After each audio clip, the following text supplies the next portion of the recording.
सकता है।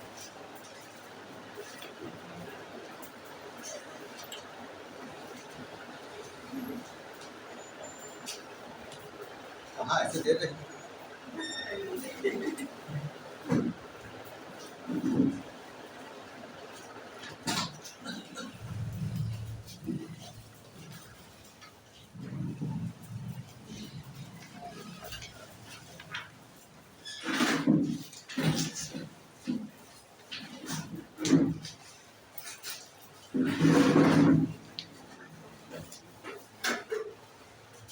ऊर्जा ले लेता हूँ, बस छूटा है थोड़ा सा, है ना?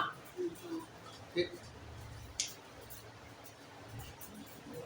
बस जो बताया लास्ट में फिगर एक प्रश्न आएगा उससे, ठीक है? आज तक से बाहर नहीं जाता, इससे ये बता रहा हूँ गणित बन जाता है। समझ में आ गया? गणित बन जाता है ना? लेकिन प्रश्न लिख पूरा। एक अवतल दर्पण की फोकस दूरी,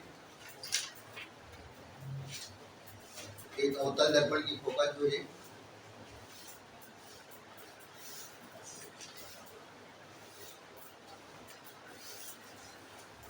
20 सेंटीमीटर है।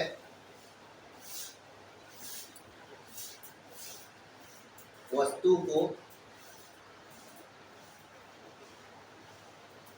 कहाँ पर रखें कि प्रतिबिंब, वस्तु को कहाँ पर रखें कि प्रतिबिंब 45 सेंटीमीटर पर बनता है।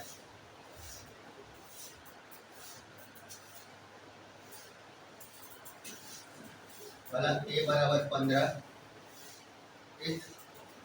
बी बराबर 20, सी बराबर 35 हो गया, डी बराबर 40।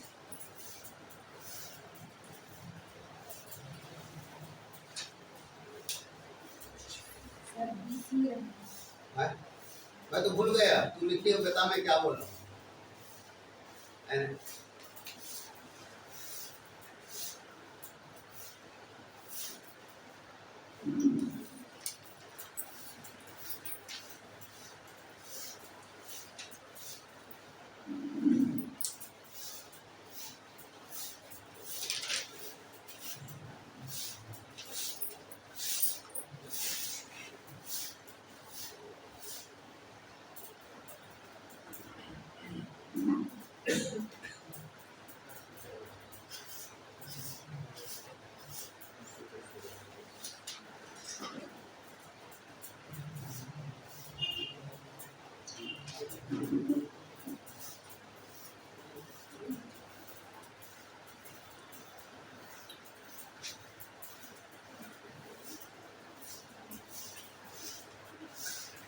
हो गया सर, 15 आ गया, नहीं आया?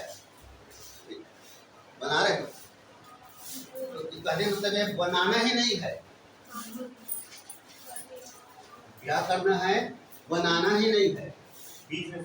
प्रश्न बोलो, फोकस दूरी कितना है? फोकस दूरी 20 सेंटीमीटर है। वस्तु को कहाँ पर रखें? वस्तु 45 पर सेंटीमीटर पर। मतलब समझ में आ गया। एक बराबर 20 है तो सी बराबर 40 है, क्लियर है? और वस्तु को कहाँ, प्रतिबिंब कहाँ बन रहा है? 45 सेंटीमीटर पर बन रहा है, बी बराबर 45 है, क्लियर? मतलब प्रतिबिंब कहाँ बन रहे हैं? अनंत और वक्रता केंद्र के बीच। तो ये जानना है कि वस्तु कहाँ पर होगा, तो वस्तु कहाँ पर होगा? वक्रता केंद्र और फोकस के बीच, और वक्रता और फोकस के बीच में एक ही ऑप्शन है 35। ठीक है, समझ में? एक एग्जैक्ट आंसर नहीं है ना, लेकिन मैं बता वहां पे जब रहेगा तो बनाने की जरूरत नहीं है। जब दो नहीं आए समझ में, अभी वस्तु कहाँ है, कहाँ पर रखे, प्रतिबिंब कहाँ बना, पता कर लेना भाई। प्रतिबिंब कहाँ बना? ए बराबर 20 सेंटीमीटर, सी वक्रता केंद्र 40 सेंटीमीटर, ए क्या है? इंफिनिटी। प्रतिबिंब कहाँ बना है? 45 सेंटीमीटर। है ना। वह प्रतिबिंब कहाँ बना है, सी और इंफिनिटी के बीच। प्रतिबिंब सी और इंफिनिटी के बीच कब बनता है, जब वस्तु कहाँ होता है, जब वस्तु कहाँ होता है, सी और एफ के बीच होता है। तो अपना आंसर क्या होगा, 20 से ज्यादा आएगा और 40 से कम आएगा। अब इस चारों को देख ले, है ना। 20 से ज्यादा और 40 से कम कौन है, 35 आंसर है अपना।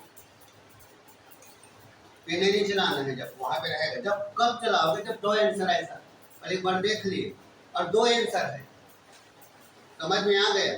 दो आंसर है ऐसा, मतलब कहाँ 20 से ज्यादा और 40 से कम के अंदर दो आंसर है, तब थोड़ा फटफटाओ, लेकिन उत्तर के पास ही पहुंच गए।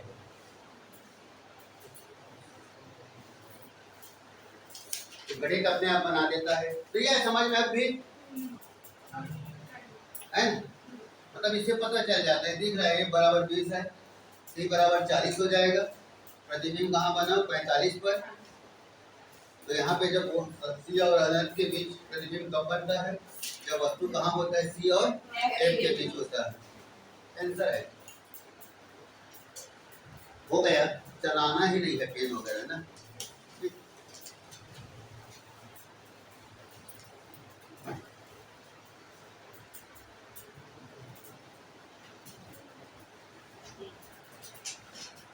हो गया। और कहाँ पे गलत हो सकता है, तो चिन्हों की परिपाटी से। कहाँ पे गलत हो सकता है, चिन्हों की परिपाटी से।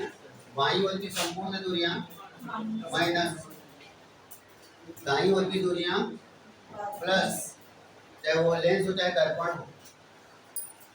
क्लियर। बाईं ओर है तो माइनस में रखना, ठीक हो गया। जो मान दिया है उसको रखना, क्लियर। जो पूछा है आ जाएगा।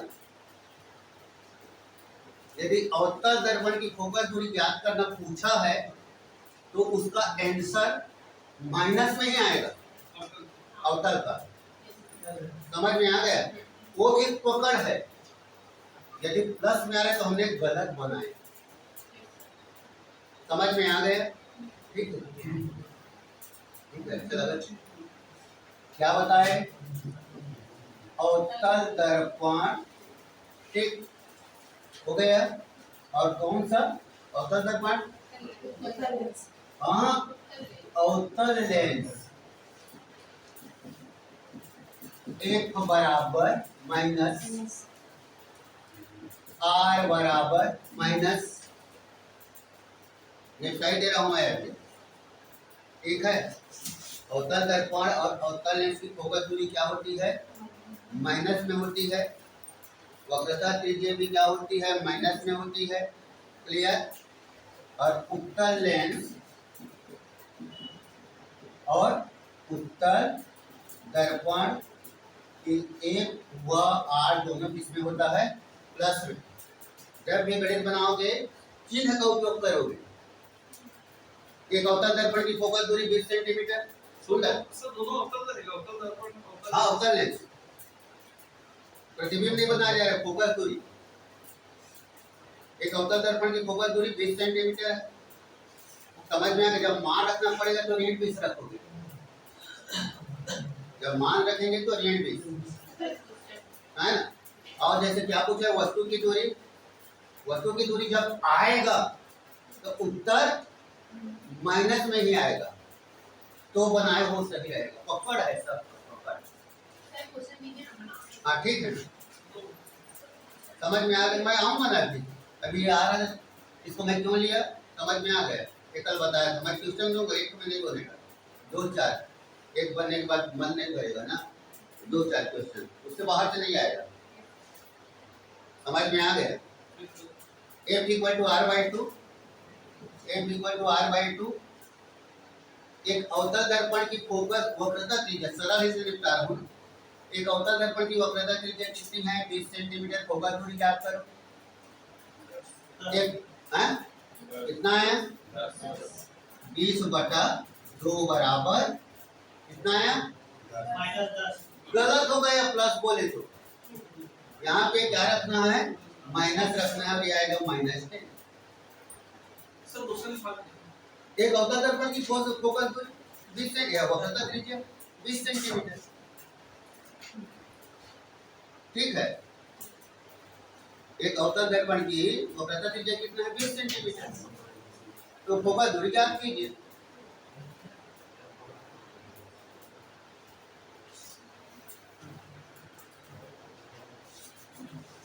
ठीक है, कुछ नहीं करना है, लेकिन 20 के सामने क्या लिख देना है?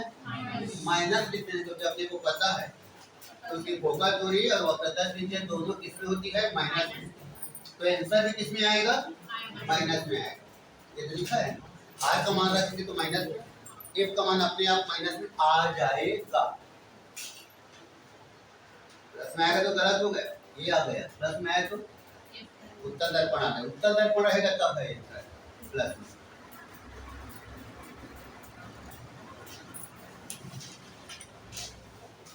हो गया। इससे गणित पूछता है ना, एक प्रश्न इससे गणित कहाँ से आने की संभावना? एक इससे, दूसरा लेंस की क्षमता P = 1/8, समझ में आ गया? ठीक है। और संयुक्त लेंस की फोकस दूरी 1/8 P = μ - 1/r1 - 1/r2 से, ठीक है। अगर उत्तर लेंस के लिए करेंगे तो फॉर्मूला सेम रहेगा, बस चार्ज प्लस में लग जाएगा। हाँ, प्लस में 20 बटा वही नहीं, लेंस में नहीं होता ना। लेंस के लिए मैं अलग बताऊं, ये केवल दर्पण के लिए जो संबंध होता है F = r/2 किसके लिए है? वो दर्पण के लिए है। ये ठीक है, F = r/2 किसके लिए है? ये दर्पण के लिए। अब आ गए तो उसको भी सुन लेना। अब लेंस में क्या होता है? लेंस में F = r, F = -r, पहचान डाला। F = r, कौन सा लेंस है? उत्तल लेंस। ये कौन सा लेंस है? F = अवतल लेंस। ठीक है ना? F = r/2 है, मतलब ये दर्पण के लिए वक्रता त्रिज्या और फोकस दूरी में संबंध है, और ये लेंस के लिए वक्रता त्रिज्या और फोकस दूरी में संबंध है। F = r। ठीक है, आ गए, इसलिए ना बिता दिया है।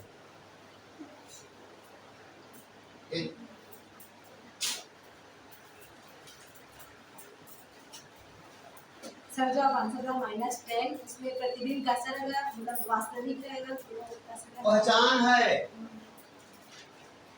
वास्तविक और उल्टा है मतलब ऋणात्मक आएगा, उसका मतलब ही है। समझ में आ गया?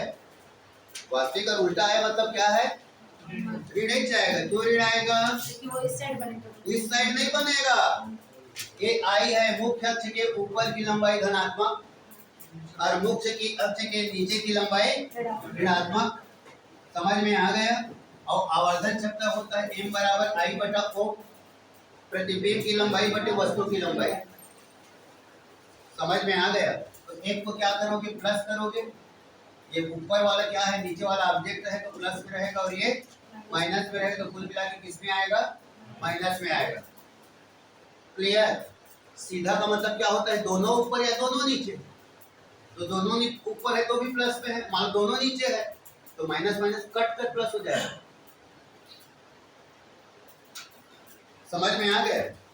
सर वो M क्या है? मैग्निफिकेशन, आवर्धन क्षमता, प्रतिबिंब की लंबाई और वस्तु की लंबाई। ठीक है, क्या प्रतिबिंब की दूरी? M = v/u। ठीक है, अब नहीं बोलूंगा इसके बारे में, जब मौका आएगा तभी बोलूंगा, नहीं तो फिर यहीं पर सुनना रुक जाएंगे, है ना? जैसे समय होता है तो खटखटाना शुरू हो जाता है, एक समय में खटखटवाता हूँ, हो गया बोल के ना। ठीक, उसके बाद हम आ रहे हैं ऊर्जा। ठीक, कार्य करने की क्षमता को ऊर्जा कहते हैं।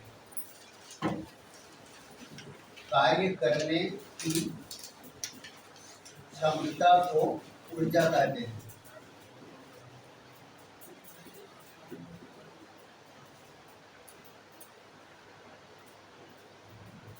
क्लियर है? कार्य करने की क्षमता को ऊर्जा कहते हैं। जो कार्य का मात्रक है वही ऊर्जा का मात्रक है। समझ में आ गया? कार्य का और ऊर्जा दोनों का मात्रक जोड़ जूल बस तक ना, क्योंकि कार्य का मात्रक क्या होता है? अर्घ होता है, लेकिन ऊर्जा का मात्रक अर्घ नहीं होता, ये याद रखो। ठीक है, यहाँ पे इसके कार्य मैं ड्राफ्ट कर रहा हूँ। कार्य करने की क्षमता को ऊर्जा कहते हैं, दोनों का मात्रक क्या होता है? जूल होता है। बस यही तक याद रखना। तो फिर कुछ हुए, कार्य का मात्रक अर्घ भी होता है, तो कार्य और ऊर्जा दोनों का मात्रक जूल होता है। कार्य का मात्रक अर्घ होता है, लेकिन ऊर्जा का मात्रक अर्घ नहीं होता। समझ में आ गया? ये ऊर्जा के बारे में। अब पहला, स्थिति के अनुसार, स्थिति के अनुसार ऊर्जा दो प्रकार से होता है। पहला क्या कहलाता है? गतिज ऊर्जा। ये भी समझ में आ गया। गतिज ऊर्जा में क्या शब्द है? गति। क्या शब्द है? गति। इसका मतलब इस सूत्र में गति आना चाहिए, वेग हाफ mv स्क्वायर।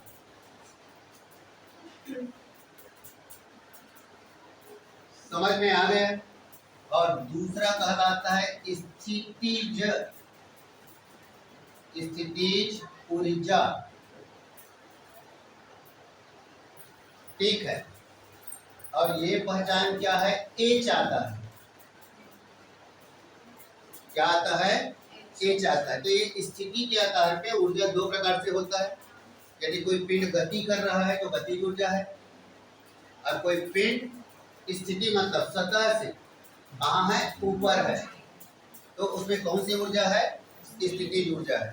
बांधों में पानी भरा है और बांध का पानी नहर में जा रहा है। क्लियर है सब? बांधों में पानी भरा है, कौन सी ऊर्जा है वो? स्थितिज ऊर्जा, क्योंकि उसका जो लेवल है, सतह है, पृथ्वी की सतह से ऊपर है, तो उसमें कौन सी ऊर्जा है? ये स्थितिज ऊर्जा। बांध है ना, कौन सी ऊर्जा है? बांधों में पानी, अपने भाषा में लिखना ना, ठीक है। और वही पानी कहाँ जा रहा है? नहर में जा रहा है। तो समझ में आ गया, क्योंकि उस पानी का क्या हो गया? वेग हो गया, इसलिए वो कौन सी ऊर्जा है? वो गतिज ऊर्जा। क्लियर? और क्या पहचान है? के कारण कोई पिंड गति करता है। समझ में आ गए? के कारण कोई पिंड गति करता है, तो ये क्या है? गति करता है तो गतिज ऊर्जा तो हो गया, लेकिन उसका कारण स्थितिज ऊर्जा। जैसे पढ़ेगा भी, पानी कहाँ भरा है? बांध में। तो बांध क्या है? कारण हो गया। बांध में पानी भरा नहीं होता तो नहर में कैसे जाता? मतलब लेवल ऊपर है, तो कारण क्या है? स्थितिज ऊर्जा। समझ में आ गया? घड़ी में चाबी डालना, घड़ी में पता है ना कौन सी ऊर्जा है? स्थितिज ऊर्जा, क्योंकि उसके कारण घड़ी का कांटा घूमने लगता है। स्प्रिंग को चाहे दबाएंगे चाहे स्प्रिंग को खींचेंगे, स्प्रिंग में जो ऊर्जा संचित होती है वो स्थितिज ऊर्जा। समझ में आ गए? क्योंकि दबाने के बाद या छोड़ देंगे, खींचने के बाद छोड़ देंगे, तो ऐसा ऐसा करेगा। समझ में आ गए? पहचान डाले ना, के कारण गति करता है। ठीक, ये पहचान है कि उसमें स्थितिज ऊर्जा है या गतिज ऊर्जा है। ठीक, बच्चे खेलते हैं, मोटर चलाते हैं, चाबी भर देते हैं ऐसा ऐसा करके, और उसके बाद छोड़ देते हैं, तो क्या करने लगता है? गति करने लगता है। तो समझ में आ गया? चाबी भरा गया है ना, तो उसमें कौन सी ऊर्जा संचित हो रही है? स्थितिज ऊर्जा। क्लियर है? और वो उसी के कारण क्या होता है? घूमने लगता है। तो ये स्थिति के आधार पे ऊर्जा दो प्रकार से होता है, हाफ mv स्क्वायर और क्या कहलाता है? mgh। सब पहचान डालेंगे। ठीक, अब ऊर्जा का मान कम हो रहा है या ज्यादा हो रहा है? ठीक है, तो ये तो ऑलरेडी वेग और ऊंचाई के ऊपर डिपेंड करता है।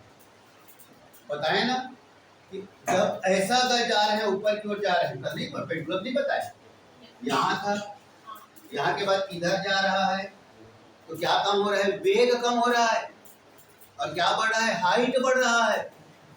तो बताया ना, यहाँ पे जहाँ पे लौटता है वहां पे v बराबर 0। गतिज ऊर्जा क्या होता है? शून्य होता है। उसी प्रकार किसी पिंड को जब पृथ्वी की सतह से ऊपर की ओर फेंका जाता है तो क्या होगा? समझ में आ गया? किसी पिंड को ऊपर की ओर फेंकने पर गतिज ऊर्जा क्या होगा? कम होगा। जीरो कहाँ पे होगा? जहां से लौटेगा, और जहां पे लौटेगा वहां पे स्थितिज ऊर्जा मैक्सिमम, वहां पे स्थितिज ऊर्जा क्या हो जाएगा? मैक्सिमम। समझ में आ गया? तो आरईडी दिखाई दे रहा है प्रोपोर्शनल टू एच, एच का मान ज्यादा है तो स्थितिज ऊर्जा ज्यादा है। सिमिलरली ये दिखाई दे रहा है वेग ज्यादा है तो गतिज ऊर्जा ज्यादा है। हो गया? तो ये इसी के ऊपर डिपेंड करता है, द्रव्यमान पर निर्भर नहीं करता। द्रव्यमान कौन सी राशि है? नियत राशि है। समझ में आ गया? किसी पिंड की गति लिखा है, सूत्र में दिख रहा है, एम भी तो है, एम कहाँ गया? तो 1/2 एम कौन सी राशि है? ये नियत राशि है, द्रव्यमान नहीं बदलता। समझ में आ गया? गतिज ऊर्जा नहीं तो पता है जिसका द्रव्यमान ज्यादा है वही ज्यादा भागेगा। तो रेलगाड़ी से कम द्रव्यमान वायुयान का होता है, तो रेलगाड़ी को वायुयान से ज्यादा वेग से भागना था। समझ में आ गया? द्रव्यमान के ऊपर निर्भर नहीं करता। ठीक है, ये पढ़ रहे थे। हाँ सर, इसमें वो वाला क्वेश्चन आता है क्या, रुई को और पत्थर को एक साथ हाँ, यदि गुरुत्वाकर्षण बल को नगण्य माना जाए, समझ गए ना? थोड़ा सा बोलो, मैं समझ जाता हूँ सब। सर एक लकड़ी को समझ गया? ये तो ऐसा गिराओगे जब टूटे ना बस। तो असमान द्रव्यमान के पिंड को समान ऊंचाई से गिराया जाए, तो असमान द्रव्यमान के पिंड को समान ऊंचाई से गिराया जाए तो पृथ्वी पर दोनों एक साथ पहुंचेगा यदि गुरुत्वाकर्षण बल को नगण्य मान लिया जाए। समझ में आ गए? वेट में डिफरेंस होता है। वेट में डिफरेंस होने के बाद वेट नहीं बोलते उसको, द्रव्यमान बोलते हैं। बहुत अंतर है दोनों में। W बराबर mg, और m क्या है? कौन से पदार्थ की मात्रा को द्रव्यमान कहते हैं? पदार्थ की मात्रा को द्रव्यमान बताया ना, यहाँ से अंतरिक्ष में जाएगा क्या हड्डी कम होगा? पूछ रहा हूँ। 206 हड्डियों से बना हुआ आदमी 206 हड्डी का रहेगा। मतलब ये क्या? पदार्थ की मात्रा, कोई पदार्थ उसके जितने मात्रा से बनता है वो कहलाता है मास मीन्स द्रव्यमान। और पृथ्वी किसी वस्तु को जितने बल से आकर्षित करती है वो उसका भार, W बराबर mg। और g कौन सी राशि है? बदलने वाली राशि है। g कौन सी राशि है? बदलने वाली राशि है। तो g बदलेगा तो W बदलेगा।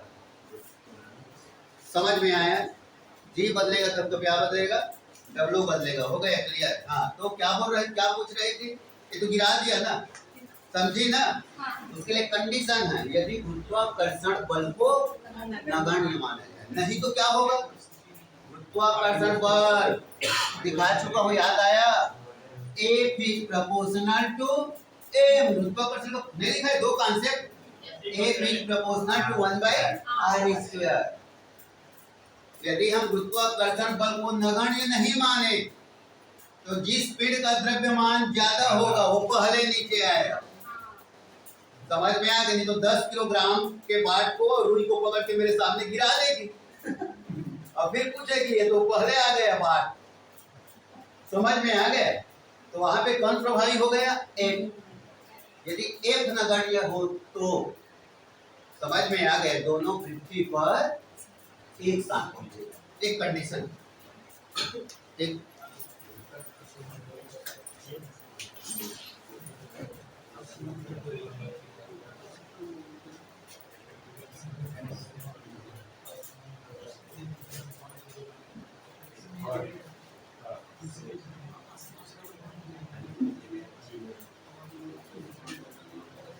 ठीक। अब ऊर्जा के प्रकार, ऊर्जा के प्रकार समझेंगे ऊर्जा संरक्षण के नियम से। और ये ऊर्जा संरक्षण का नियम सबको पता होता है। ऊर्जा न तो उत्पन्न किया जा सकता और नष्ट किया जा सकता, केवल ऊर्जा का रूपांतरण होता है। अभी बताया पानी कहाँ भरा था? बांधों में। कहाँ गया वो? नहर या पाइप में गया। कहाँ पहुंच गया? एनटीपीसी पहुंच गया। कहाँ पहुंच गया वो? नहीं पहुंच गया। तो ये गति हुआ क्या? पोटेंशियल एनर्जी, स्थितिज ऊर्जा का गतिज ऊर्जा में रूपांतरण। वहां पहुंचा था वो एनटीपीसी, थर्मल। थर्मल मतलब टेम्परेचर। वहां पहुंचने के बाद क्या हो गया? वो ऊष्मीय ऊर्जा में बदल गया। और उसमें ऊर्जा के में बदलने के बाद उसमें ऊर्जा कन्वर्ट हो गया विद्युत ऊर्जा में, तो यहाँ आया और यहाँ आया तो प्रकाशीय ऊर्जा, पवन ऊर्जा, दिख रहा है, पवन ऊर्जा, प्रकाशीय ऊर्जा। ऊर्जा न तो उत्पन्न किया जा सकता और न ही नष्ट किया जा सकता। ये जितना है सभी ऊर्जा के रूप। समझ में आ गया? प्रकाशीय ऊर्जा, पवन ऊर्जा, ऊष्मीय ऊर्जा, ये सब ऊर्जा के है ना प्रकार हैं। अब ऊर्जा कैसे उत्पन्न होता है, इसी के अंतर्गत एक ऊर्जा के पारंपरिक स्रोत आता है। समझ में आ गया? और इस स्रोत के अंतर्गत हम उसको भी लेते हैं, किसको लिखते हैं? लकड़ी एक ईंधन है और उससे भी क्या मिलती है अपने को?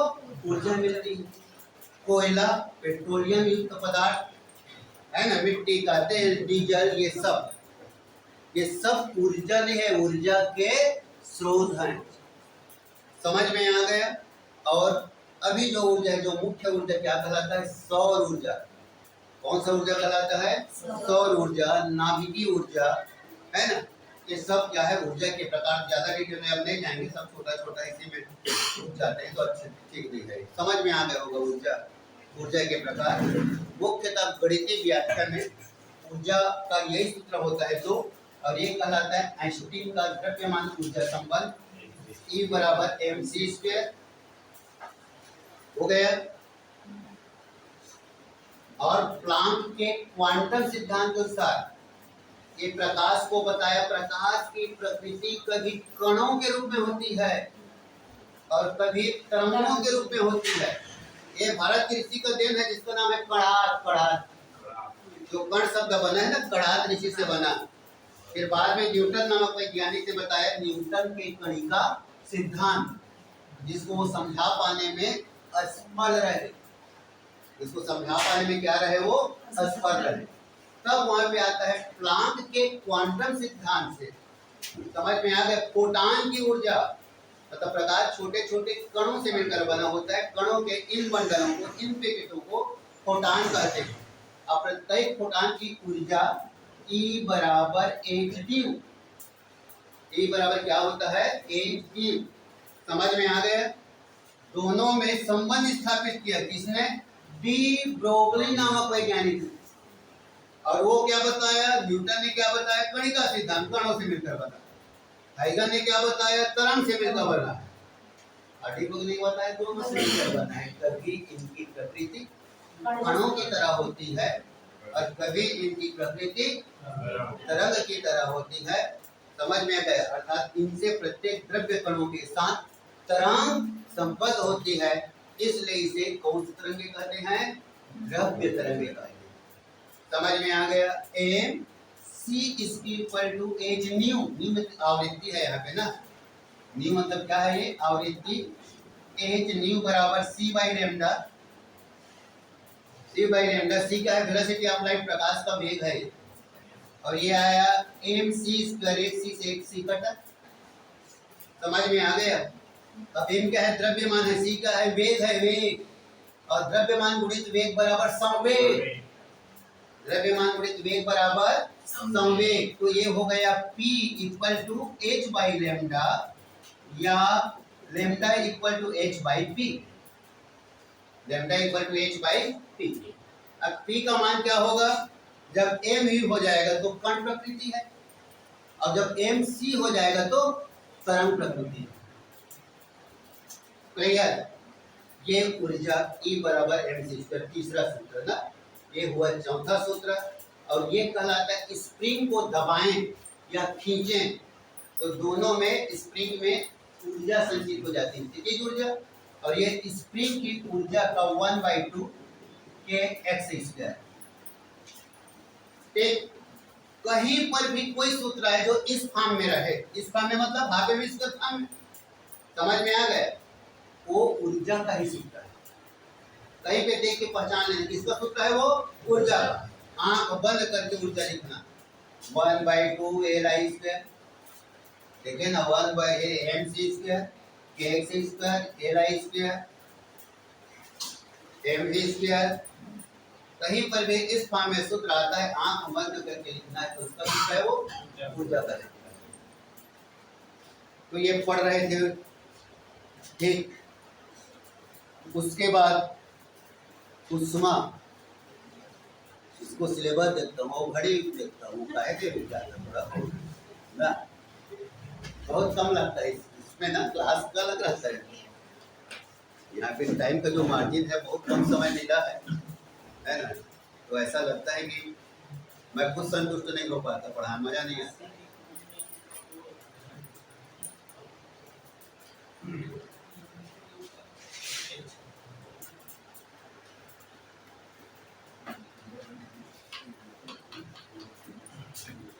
चलो आगे, उष्मा इसी के साथ है, उसी को निपटा रहा हूँ ना।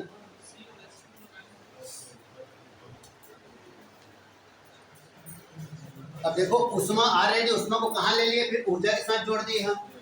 उष्मा भी क्या है, एक प्रकार की ऊर्जा। उष्मा ठीक, डेल क्यू, उष्मा डेल क्यू बराबर ठीक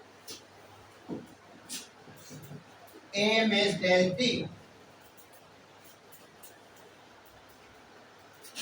मात्रा बोल बोल, नहीं नहीं, उसमें टी नहीं रहता, एम एस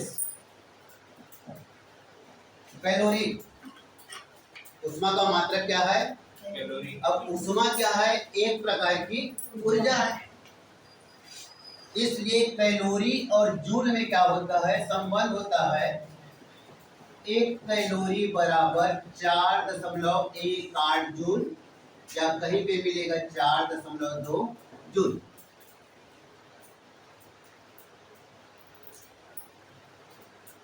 ठीक, अब यहाँ पे लिखता है डेल क्यू बराबर, मतलब किसी निकाय को उष्मा दी जाती है, इसका द्रव्यमान एम है, विशिष्ट उष्मा एस है, और उसके ताप में कितनी वृद्धि होती है, डेल टी की वृद्धि होती है। समझ में आ गए, ताप के में वृद्धि होती है, हो गया डेल क्यू बराबर एम एस डेल टी। अब विशिष्ट उष्मा एस बराबर डेल क्यू बटा एम इंटू डेल टी, जो निकालना है निकालना। हो गया, यहाँ तक क्लियर है ना। उष्मा, विशिष्ट उष्मा क्लियर। किसी विशिष्ट उष्मा का परिभाषा क्या है, विशिष्ट उष्मा किसी पदार्थ के 1 डिग्री सेल्सियस को बढ़ाने के लिए जितनी उष्मा की आवश्यकता होती है, किसी भी पदार्थ के ताप को, समझ में आ गए, कितना डिग्री सेल्सियस, 1 डिग्री सेल्सियस। और देख 14.5 से किसी भी पदार्थ के एकांक द्रव्यमान के ताप को 1 डिग्री सेल्सियस तक बढ़ाने के लिए उसे विशिष्ट उष्मा, उस पदार्थ की विशिष्ट उष्मा, इसलिए प्रत्येक पदार्थ की विशिष्ट उष्मा अलग अलग होती है, और ये डिपेंड करता है उसके ज्वलन ताप के ऊपर। सर सबसे ज्यादा विशिष्ट उष्मा किसकी होती है, पानी, पानी पानी 4314 किलोजूल प्रति मोल। पानी की विशिष्ट उष्मा एक, और कोयले की, कहाँ कोयला विशिष्ट उष्मा, कोयले का नहीं निकालते, कहाँ पर कोयले विशिष्ट, कैलोरी निकालते हैं उष्मा की मात्रा, विशिष्ट उष्मा नहीं। सबसे ज्यादा पानी, पानी जो नहीं आता उसको भूल जाएगी, बस इधर उधर में पिन पटक जाए, लटक जाते हैं ना। हो गया है ना भाई, एस बराबर डेल क्यू बटे एम एस टी, क्लियर, ये हो गया। ये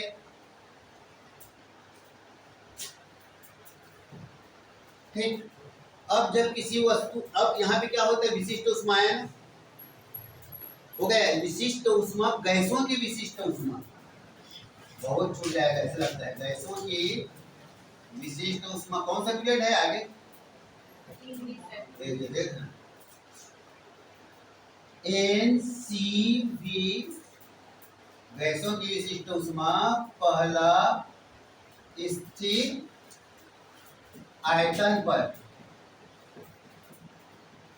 इक्वल टू डेल क्यू बराबर N c v del t. गैसों में विशिष्ट उष्मा दो प्रकार से होती है, कि स्थिर आयतन पर, एन क्या होता है मोलों की संख्या, और सी क्या होता है स्थिर आयतन पर गैसों की विशिष्ट उष्मा। दूसरा क्या होता है, स्थिर दाब पर डेल क्यू बराबर N C P del T.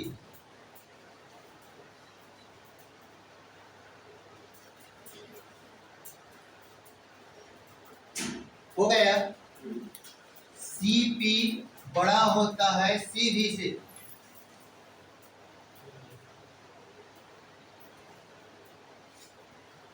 हो गया। सी पी किससे बड़ा होता है? CV सी वी से। समझ में आ गया? क्या समझ में आ गया? जब स्थिर दाब पर या जब स्थिर आयतन पर किसी निकाय को ऊष्मा दी जाती है तो दी गई ऊष्मा केवल ताप में वृद्धि करता है। क्लियर है? और स्थिर दाब पर जब ऊष्मा दी जाती है तो ताप वृद्धि के साथ साथ आयतन में भी परिवर्तन कर देता है। क्योंकि ताप के कारण किसमें परिवर्तन होगा? निकाय के आयतन में। ताप कम होगा तो पास पास आएंगे, ताप बढ़ेगा तो दूर दूर जाएंगे। समझ में आ गया? सीपी सीवी से बड़ा है। स्थिर आयतन पर जब ऊष्मा देते हैं तो दी गई ऊष्मा केवल क्या करता है? उस निकाय के ताप को बढ़ाता है। और स्थिर दाब पर जब ऊष्मा दिया जाता है तो ताप के साथ साथ वो आयतन में भी परिवर्तन कर देता है। समझ में आ गया? हो गया। उसके बाद आता है गुप्त ऊष्मा। सर बोल। देखिए, भाई बोलते जा। गलनांक पर किसी पदार्थ की विशिष्ट ऊष्मा हो जाती है कम ज्यादा। क्या आ रहा हूँ मैं? अच्छा नहीं हुआ है। इसी का क्वेश्चन नहीं, हम छोड़ेंगे नहीं ना, बस थोड़ा सा इंतजार करो। 30 कब 10 तारीख गुप्त ऊष्मा ना, गुप्त ऊष्मा दो प्रकार से होता है। एक कहलाता है गलन की गुप्त ऊष्मा और दूसरा कहलाता है वाष्पन की गुप्त ऊष्मा। समझ में आ गया? क्या कहलाता है? पहला गलन की गुप्त ऊष्मा और दूसरा क्या कहलाता है? वाष्पन की गुप्त ऊष्मा। इसके पहले ये जाने की गुप्त ऊष्मा क्या है। अवस्था परिवर्तन के लिए आवश्यक ऊष्मा की मात्रा को गुप्त ऊष्मा कहते हैं। क्योंकि दी गई ऊष्मा क्या करता है? केवल ताप में वृद्धि नहीं करता, केवल अवस्था में परिवर्तन करता है। हो गया? ठीक है। सुनिए ना, गुप्त ऊष्मा क्या है, तब तो समझेगी जो पूछ रहे थे। गुप्त ऊष्मा क्या है, समझ में आ गया? अवस्था परिवर्तन के लिए आवश्यक ऊष्मा की मात्रा को गुप्त ऊष्मा कहते हैं। अब ये आ गया पहला गलन, बर्फ की गुप्त ऊष्मा। 0 डिग्री सेल्सियस बर्फ 0 डिग्री सेल्सियस पानी में बदलता है। 0 डिग्री सेल्सियस बर्फ कहाँ बदलता है? 0 डिग्री सेल्सियस पानी में बदलता है। सूत्र क्या होता है? Q बराबर m दोनों का। Q बराबर m गुप्त ऊष्मा का सूत्र है। समझ में आ गया? लेकिन बर्फ की गुप्त ऊष्मा, बर्फ की गुप्त ऊष्मा कितनी होती है? बराबर 80 कैलोरी। 80 कैलोरी मतलब 0 डिग्री सेल्सियस बर्फ जब 0 डिग्री सेल्सियस पानी में बदलता है तो ताप के मान में तो कोई परिवर्तन नहीं होता, लेकिन अवस्था परिवर्तन के लिए वह 80 कैलोरी ऊष्मा लेता है। समझ में आ गया? ये क्या है? वाष्पन की गुप्त ऊष्मा। क्वथनांक, पानी का क्वथनांक होता है 100 डिग्री सेल्सियस। पानी का क्वथनांक कितना होता है? 100 डिग्री सेल्सियस। और पानी का वाष्पन कहाँ से शुरू हो जाता है?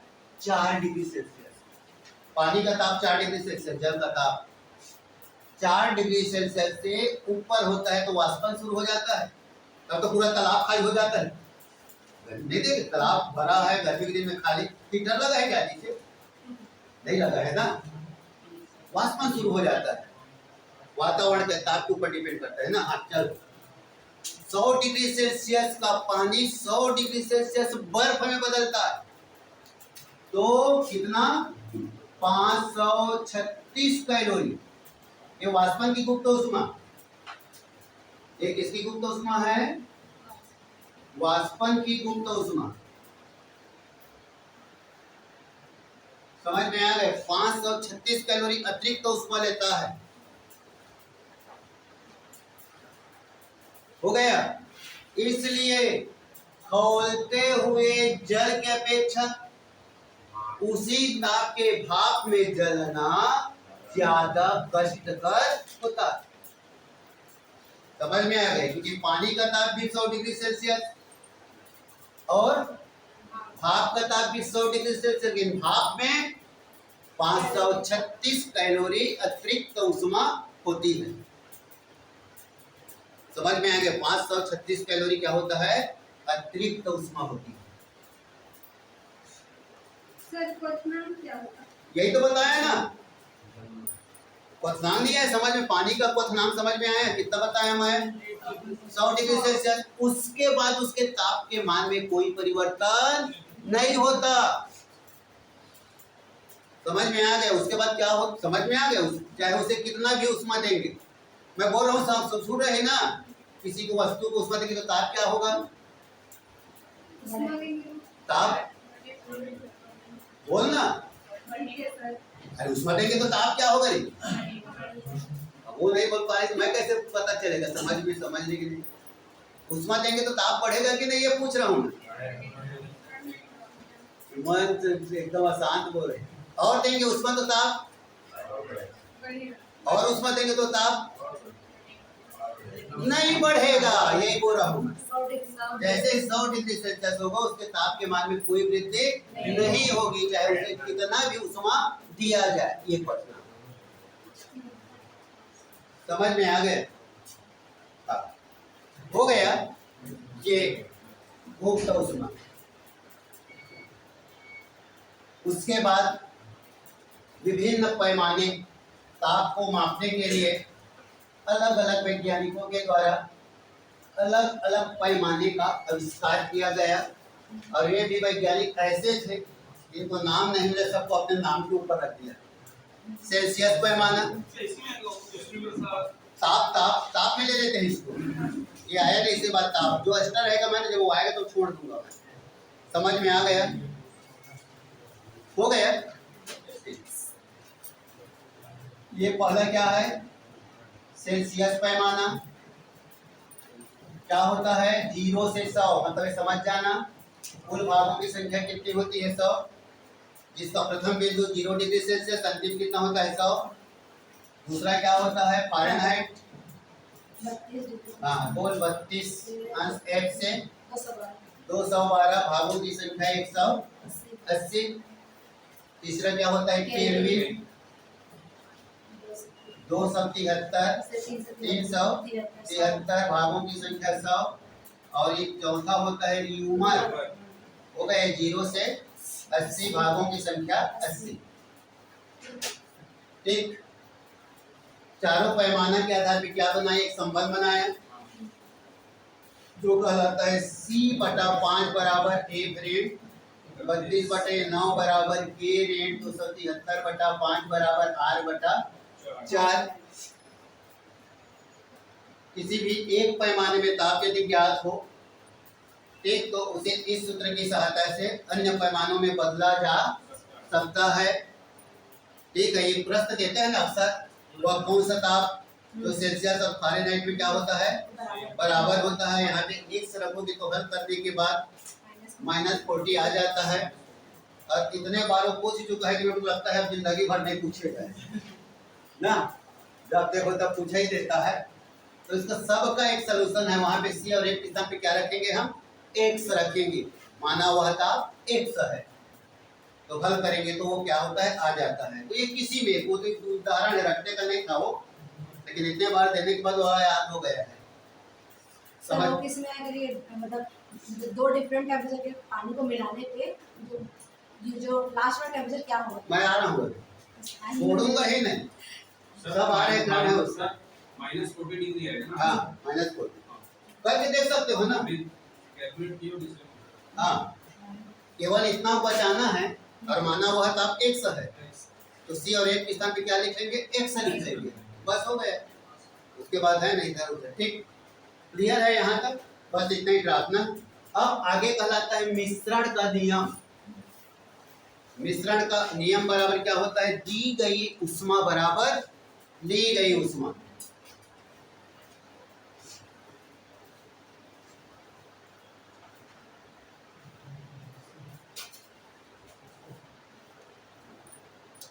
लेगा कौन उच्च ताप वाले वस्तु, लेगा कौन निम्न ताप वाले वस्तु। एक गणित देता हूँ पिछले बार का, एक गणित देता हूँ पिछले बार का। देखो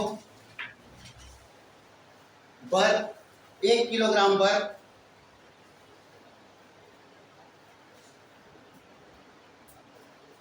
जिसका ताप 0 डिग्री सेल्सियस है,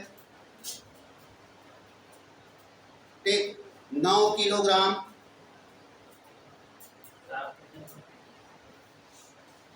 9 जिसका ताप 0 डिग्री सेल्सियस है, 9 किलोग्राम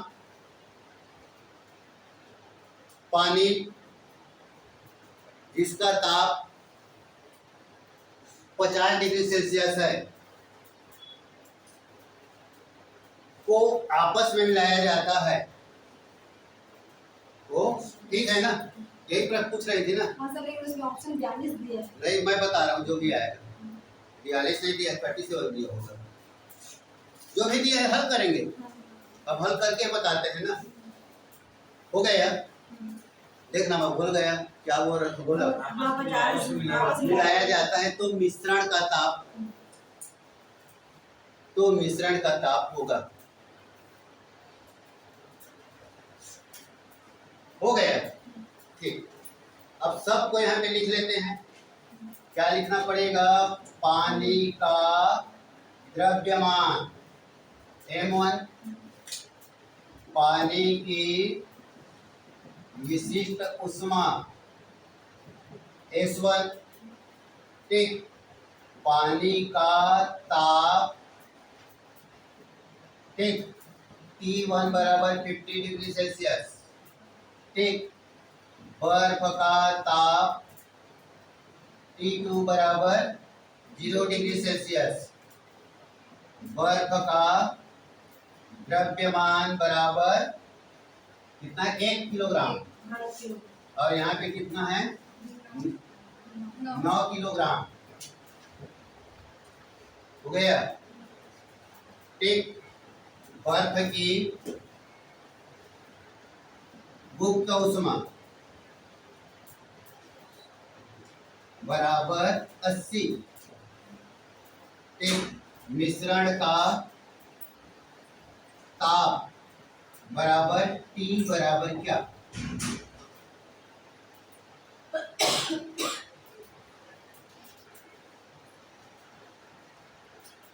अब एक सूत्र क्या है? मिश्रण का नियम।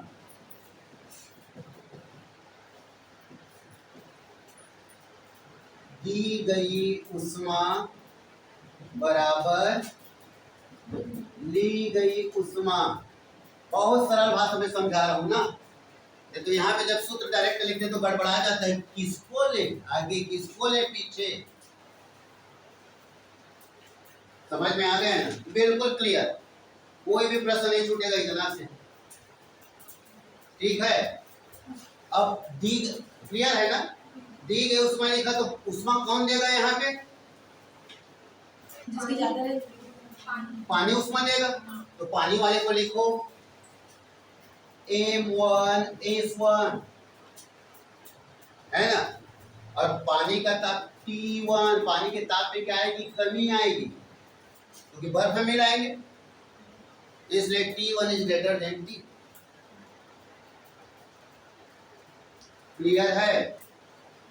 अब पानी को कहाँ मिला दे? ली गई उष्मा। कौन ले रहा है उष्मा? कौन ले रहा है उष्मा?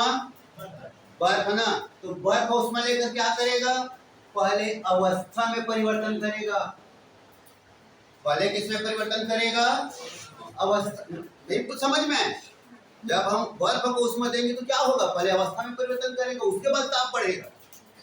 तो पहले क्या होगा? M2N चलेगा। पहले क्या है? गुप्त उष्मा, बर्फ की गुप्त उष्मा, अवस्था परिवर्तन के, उसके बाद ताप बढ़ेगा। उसके बाद ताप बढ़ेगा तब क्या होगा? M2H2, ठीक है। ताप बढ़ेगा तो क्या हो जाएगा? ये T माइनस T2। क्या हो जाएगा? T minus T2। T is greater than T2, क्योंकि यहाँ पे T2 किसका ताप है? बर्फ का ताप है। आ गए समझ में? बर्फ का ताप क्या होगा? बढ़ेगा, इसलिए T ग्रेटर देन। ये सब समझना है ना। हो गया, ठीक। अब क्या हुआ, मान रखते जाओ। m1 बराबर 9, s1 बराबर 1, t1 बराबर 50, ऋण t बराबर m2 बराबर 1, l बराबर 80, m2 बराबर 1, s2 बराबर 1, t ज्ञात करना है -0।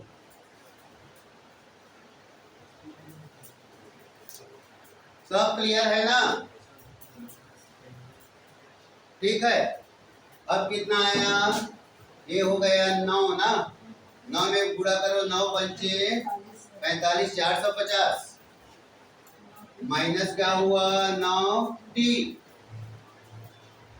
फिर क्या हुआ, 1 में 80 का गुणा किए तो 80, फिर आया 1 में t का गुणा किए तो +t, ठीक। और ये 450 में 80 इधर आएगा, 80 हो गया, और ये 9t और t जोड़कर हो जाएगा 10t। 450 में 80 घटाओगे तो आ गया 370, बराबर आया 10t कटा t बराबर आया 30 डिग्री सेल्सियस। अब इससे कोई भी प्रश्न आएगा बन जाना चाहिए, कोई भी प्रश्न। सर एस वन क्या एच टू का मान एक ही रहेगा, इसका S1 और S2 हाँ विशिष्ट पानी है दोनों, वैसा एक ही हाँ एक ही रहेगा, पानी और बर्फ का विशिष्ट गुप्त तो उसमें है ना? ठीक है, बन गया। कठिन लगा? नहीं लगा? ठीक, किस में लगा के आई थी पिछले बार? नहीं दी थी सर, बन गए। प्रीवियस ईयर का क्वेश्चन है। हाँ उदाहरण उसी को लाके फिट कर दिया, नहीं चलेगा? चलेगा ना? अब कोई भी क्वेश्चन लाना था तो उसी को ले आए।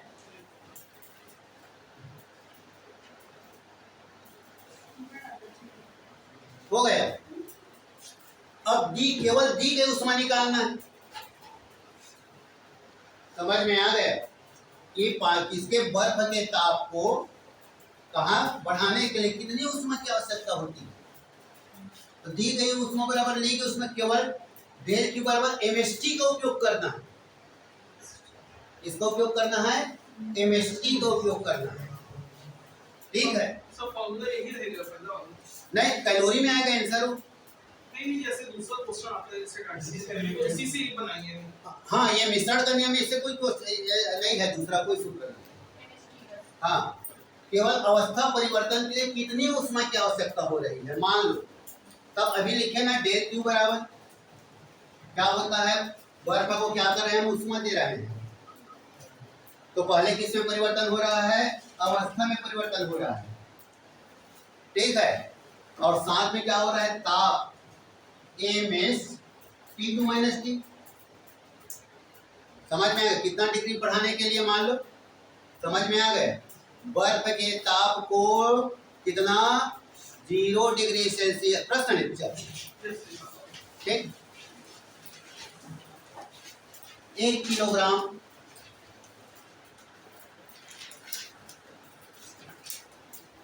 बर्फ के ताप को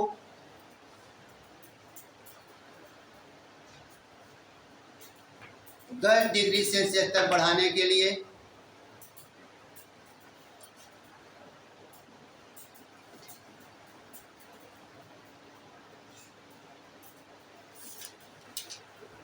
कितनी उष्मा की आवश्यकता होती है।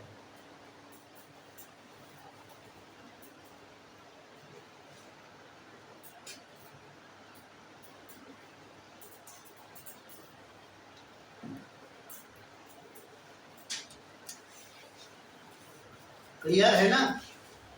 कितनी उष्मा की आवश्यकता है, तो केवल क्या किया, दी गई उष्मा। सूत्र वही है, क्या किए गए, दी गई उष्मा। देखो सूत्र में कोई अंतर दिख रहा है, डेल क्यू बराबर एम ए, क्लियर। और एम एस और क्या यहाँ पे लिखे टी, क्योंकि केवल बर्फ के ताप को मिलाना है, अपने को पानी उसमें नहीं मिलाना है। क्लियर है? हो गया ना? कितनी ऊष्मा आवश्यकता होती है, इस बार आंसर किस में आएगा? कैलोरी में आएगा। और यहाँ पे 1 गुणित 80 धन 1 गुणित 1 इंटू 10 10 आया। ये आया 80 धन 10 बराबर 90। ये आ गया कैलोरी।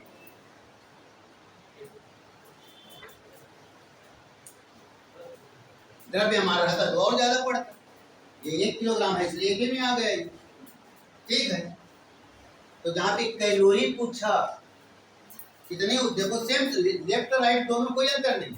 यहाँ पे डेल क्यू का मान रखना पड़ा। क्या था? पानी मिलाया क्योंकि उसका भी क्या है टेम्परेचर। ठीक है, और वहाँ पे क्या कि मिश्रण नहीं किया जा रहा है, केवल बर्फ को दिया जा रहा है।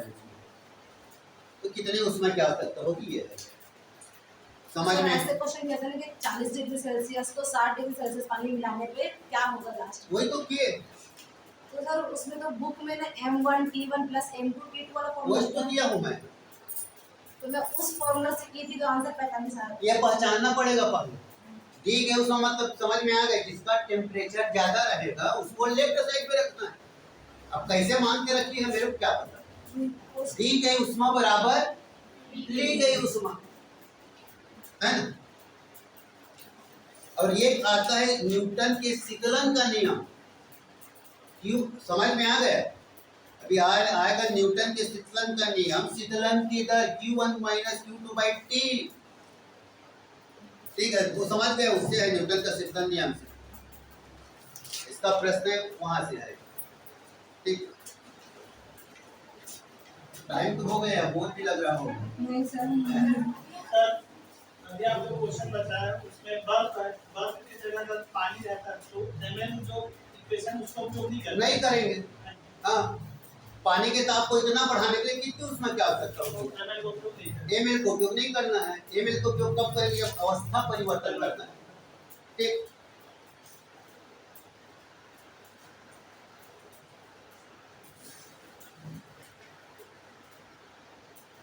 कई बार तो पूरा नाम बर्फ से शुरू करके वाष्प तक ले जाते हैं। आ गए 0 डिग्री सेल्सियस बर्फ को 100 डिग्री सेल्सियस वाष्प में बदलने के लिए कितनी उष्मा की आवश्यकता होगी? आप कैसे करोगे? तो फिर उसको जोड़ते जोड़ते जाते हैं, 2 बारे में जोड़ते हैं। बर्फ की गुप्त उष्मा और वाष्पन की गुप्त उष्मा दोनों को फिर जोड़ा जाता है ऐसा। ठीक है, देख लेते हैं एक बार ना, आ गए होंगे तो छोड़ना पड़ेगा।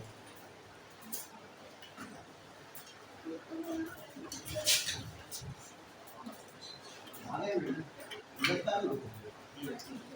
रोज पानी वाली छोड़ेगी नहीं, आओ पूरा ही छोड़ना है, काम कुछ हो जाएगा। 10 मिनट खत्म हो जाएगी, भौतिक बंद कर।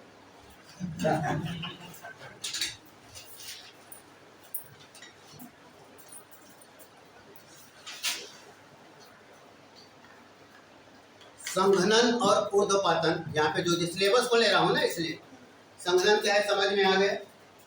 संघनन किसे कहते हैं? क्लियर होगा ना, जब छोटे छोटे कण मिलकर भारी कण बनाते हैं, जैसे वर्षा की बूंदों का निर्माण होना, ये क्या कहलाता है? संघनन कहलाता है। ऊर्ध्वपातन क्या है? सबको क्लियर है। कोई भी पदार्थ क्या होता है? ठोस अवस्था से सीधे वाष्प अवस्था में बदल जाते हैं, क्या कहलाता है? ऊर्ध्वपातन कहलाता है। समझ में आ गया। उसके बाद दैनिक ऊष्मी प्रसार क्या है? ऊष्मा के कारण होने वाले प्रसार को ऊष्मी प्रसार कहते हैं। ठोसों में प्रसार 3 प्रकार से होता है। पहला कहलाता है रेखीय प्रसार, दूसरा कहलाता है क्षेत्रीय प्रसार और तीसरा कहलाता है आयतन प्रसार। तीनों का एक ही कॉन्सेप्ट, तीनों का ना क्या पढ़ रहे थे? रेखीय प्रसार। लंबाई में परिवर्तन बटा प्रारंभिक लंबाई इंटू ताप वृद्धि। क्षेत्रीय प्रसार क्षेत्रफल में परिवर्तन बटा प्रारंभिक क्षेत्रफल इंटू ताप वृद्धि हो गया। आयतन प्रसार आयतन में परिवर्तन बटा प्रारंभिक आयतन इंटू ताप वृद्धि। ठीक, alpha equal to del l बटा एल इंटू डेल टी। लंबाई में कितनी वृद्धि हो रही है? Del l alpha l del T. हो गया? क्लियर है? अब इससे क्या निकल जाएगा? तांबे जिसके रेखीय प्रसार गुणांक कितना है, प्रारंभिक ताप कितना है, के ताप को कितना बढ़ाया जाता है? 100 डिग्री सेल्सियस बढ़ाया जाता है, तो उसकी लंबाई में कितना परिवर्तन होगा? ये सूत्र दे दिया। सिमिलरली डेल बी, क्या डेल ए, अब डायरेक्ट लिख रहा हूं ना, डेल ए बराबर बीटा ए डेल टी। क्षेत्रीय प्रसार गुणांक को बीटा से प्रदर्शित करते हैं, रेखीय प्रसार गुणांक को अल्फा से प्रदर्शित करते हैं। यहाँ पे क्या हो जाएगा? Del v equal to gamma c into del t. Gamma क्या कहलाता है? समझ में आ गया? ठीक है। फिर तीनों में क्या संबंध होता है?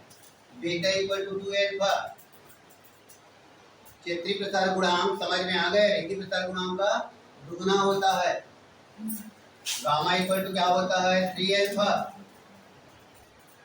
आयतन प्रसार गुणांक है और रेखीय प्रसार गुणांक का 3 गुना होता है। और तीनों में क्या संबंध होता है? अल्फा अनुपात बीटा अनुपात गामा इक्वल टू 1 अनुपात 1 अनुपात 1।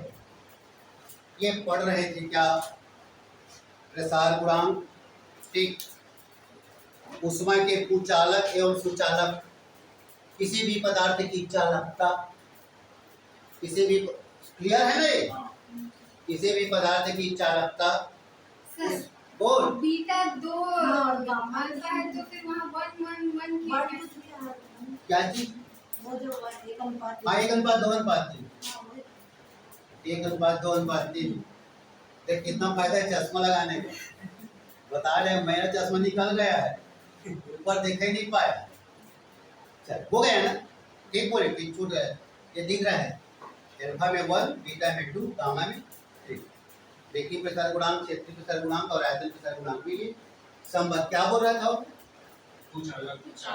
सुचालक और कुचालक, किसी भी पदार्थ की चालकता, चाहे वो चालक ऊष्मा के चालक हो या विद्युत के चालक हो। सुन लो एक ही बात, किसी भी पदार्थ की चालकता उसमें पाए जाने वाले मुक्त इलेक्ट्रॉनों की संख्या के ऊपर निर्भर करता है।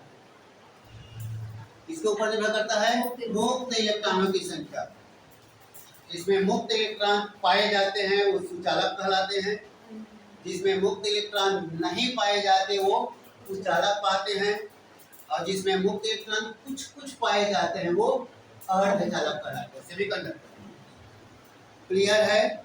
तो किसी भी पदार्थ की चालकता समझ में आ गया होगा, उसमें पाए जाने वाले मुक्त इलेक्ट्रॉनों की संख्या के ऊपर निर्भर करता है। ये प्रीवियस ईयर का क्वेश्चन है, फर्स्ट क्वेश्चन है ये जो बोला ना, ये क्वेश्चन आया है, पहला ही क्वेश्चन है ना? फिजिक्स का पहला क्वेश्चन, मुक्त इलेक्ट्रॉनों की संख्या के ऊपर निर्भर करता है। क्लियर? अब उसके बाद देखिए ऊष्मा का संचरण। ऊष्मा का संचरण की विधि, पहला कहलाता है चालन, दूसरा कहलाता है संवहन और तीसरा कहलाता है विकिरण। ठीक, चालन समझ में आ गया। ऊष्मा संचरण की वह विधि जो ठोसों में पाया जाता है। क्लियर? क्लियर है? इसमें क्या होता है, जब किसी ठोस को ऊष्मा दिया जाता है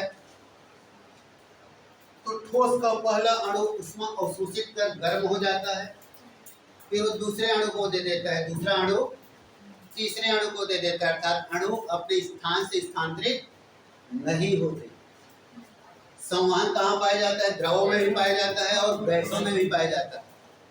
ये हो गया ठोस और ये हो गया द्रव और गैस। समझ में आ गया? जब द्रव या गैस को गर्म करोगे तो उष्मा को अवशोषित कर ये अणु अपना स्थान छोड़ देते हैं, ठीक, और उसके स्थान पे अन्य अणु आ जाते हैं। उष्मा संचरण की वह विधि जिसमें उष्मा को संचरित होने के लिए माध्यम की आवश्यकता नहीं होती, इसलिए किरण है और सूर्य का प्रकाश विकिरण है। समझ में आ गए? किरण और विकिरण, इसको ये क्या बोलते हैं हम? किरण, प्रकाश की किरण, और सूर्य के प्रकाश को विकिरण, क्योंकि उसको यहाँ तक पहुँचने के लिए माध्यम की आवश्यकता नहीं होती। क्लियर? तो ये पढ़ रहे थे उष्मा संचरण की विधि। अब खत्म हुआ ये, प्रकाश पढ़ेंगे कल, ठीक? इसको बता दीजिए सर, मैंने क्या चीज जो बोली वो तो था उसमें उत्तर। गलनांक पर किसी पदार्थ की विशिष्ट ऊष्मा हो जाती है हाँ, कम, ज्यादा, स्थिर, अनंत। कम, क्या प्रश्न है मेरे को, है ना? क्योंकि इस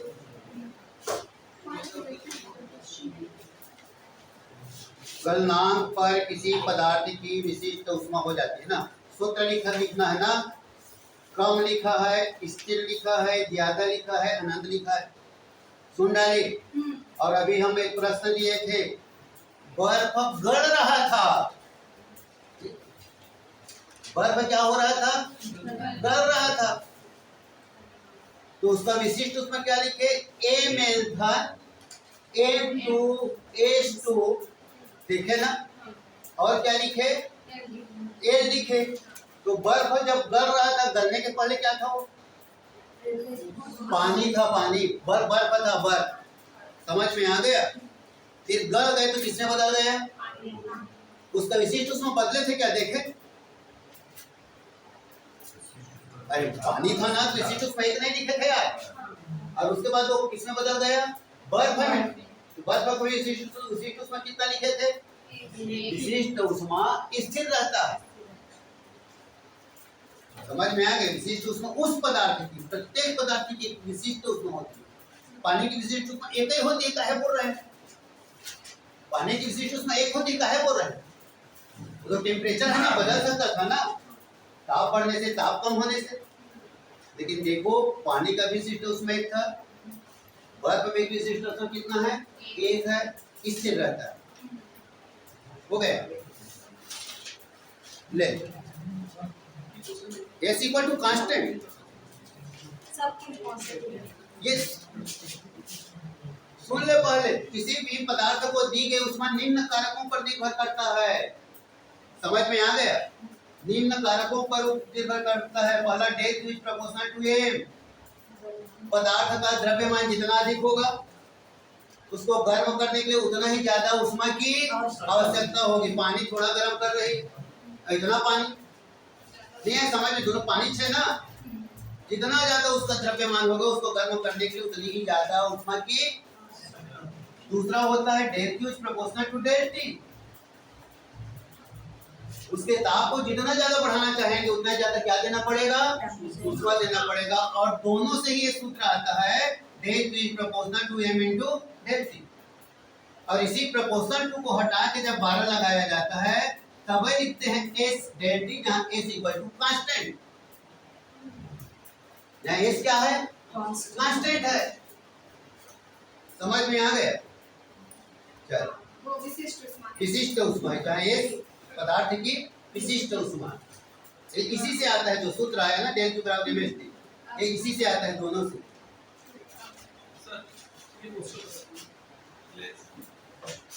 क्या है?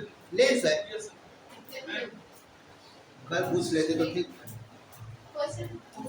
मेरे को यहाँ का डर नहीं है, बाहर वाले ऐसा ऐसा देखते रहते हैं।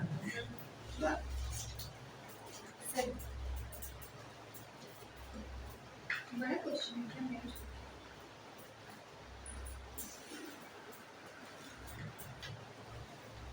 इसको समझ में आता है ना, उसको ये अच्छा लगता है बहुत ही।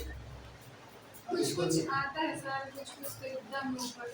और नहीं आता तो ना, पढ़ाने वाले को गाली भी देते थे हम, क्या क्या बोलते हैं, बोल के समझ में आया। वो ऐसा विषय है, 1 घंटा भी कोई पढ़ लेता है ना, सब बैठ लेता है, हाँ सर तो हम लोग धन्यवाद देते हैं।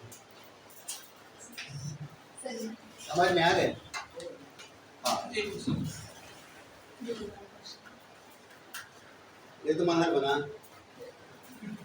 बहुत सरल है भाई, मैं कल बता दिया हूँ इसका उत्तर। एक प्रश्न सब लिखो, उसको निकाल देंगे। एक उत्तल लेंस में